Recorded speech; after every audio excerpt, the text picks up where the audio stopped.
Hello, as you know, students, this is your Dean, John Vile, and the Honors College wanted to put something up so that you'll know that we are still coming to work and we're still thinking about you. And I want you to know that if you have any problems as you're taking classes online, that the building is open. We're at our email, we're at our desk, and if you need any questions, we hope you will consult us. So first, let me say we hope that all of you are safe and well. To my knowledge, there's only one person that has so far been identified with coronavirus on campus, and that person, as I understand, has been isolated. So I don't know of any spread. That's not to say it's not possible, but I certainly don't know of any other students, nor have had any students contacting me telling me that they do. I'm sure that some of you may be living by yourself or you may be alone. This is the time, obviously, to be careful. Sometimes you need to get on the phone or get on the internet, talk to some people. If you need somebody to talk to, you're more than welcome to call the Honors College. And if any of you have any food needs, please let us know. There is an office on campus that can help you with that. If we need to, we'll personally help you with that. We don't want anyone going hungry. Sound body, sound mind. But I thought this would be a good time to update you on some of the things that I know, maybe some of the events that you might be wondering about. First of all, for advising, all of our advisors are on call. Typically, we have at least one here in the office, but we can do either Skype or telephone, or if there's another mechanism that's available, Zoom, Skype, whatever you have available, we can try to accommodate that. Most of my advisors tell me that they've been fairly busy, actually, with Zoom and with telephone calls. So if you need any advising, please feel free to contact us. I believe the same policy is in effect in most departments. So if you need help from a departmental advisor, I'm not sure that they will necessarily be in the office, but I think that you would be able to call them or arrange for a Zoom meeting.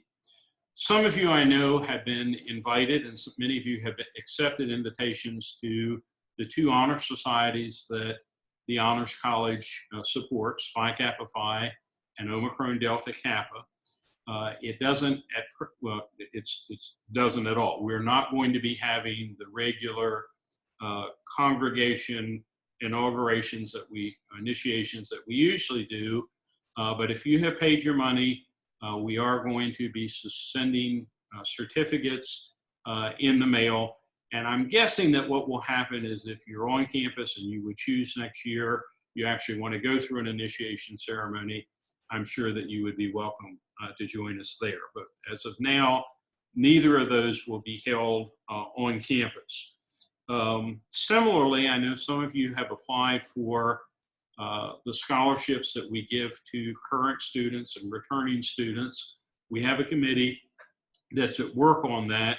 We will not, as we traditionally done, have an awards ceremony on campus where we hand them out, but we will be handing them out. We'll be sending announcements probably within the next 2 or 3 weeks, I would guess. Ms. Sabakri is here beside me, so I'm sort of consulting with her. But sometime in the near future, we will be sending them out to you and letting you know if you got any awards. I should mention, if any of you are in the areas of economics or political science or anything related to public policy, Dr. Dan Smith, who's with the Perry Institute on campus, which is in the College of Business, it's PERI, has announced that there are some scholarships available this summer for undergraduates who are doing public policy research. So in addition to the Eureka grants, which some of you have applied for, this might be another good opportunity for you to look into. A number of you have contacted us about your theses. We are basically through now, I believe, with most of the thesis proposals, and we're beginning to move on to the thesis stage. What we're going to be doing as much as possible is we're going to be doing this for those of you at least who are able through Zoom. If we can't use Zoom, then we can always use the telephone. I or Dr. Phillips, someone will be on the other end of Zoom, and we'll try to have your major professor and we're sending extensive instructions to those of you who are involved in that. We're trying to minimize as much as possible you having to come to campus to collect signatures, to copy the thesis, or even for the thesis defense.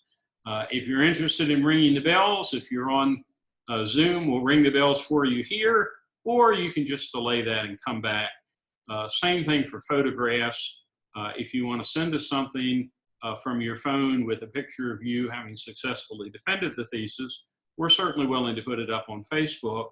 But if you would like a more formal picture later, certainly you're always welcome to come by, as long as Dr. Phillips or me and or Marcia or someone who can take the picture is going to be here.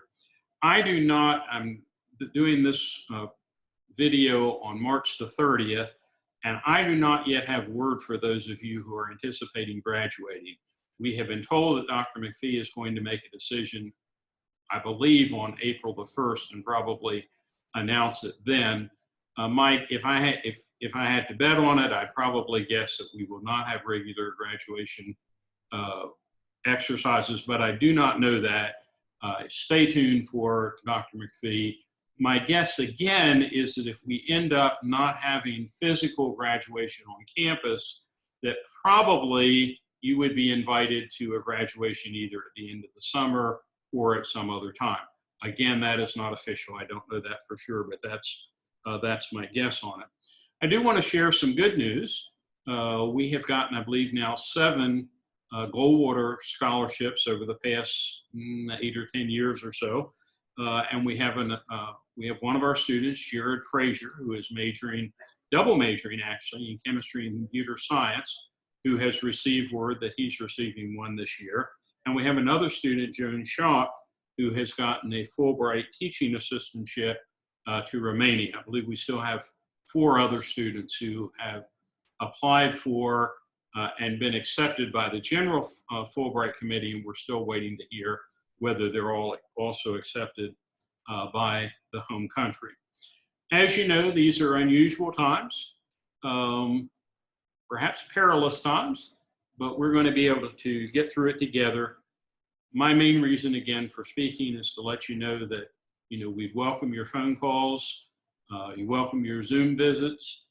If you want to come by physically, you can come by as long as you stay 6 feet away from us or thereabouts.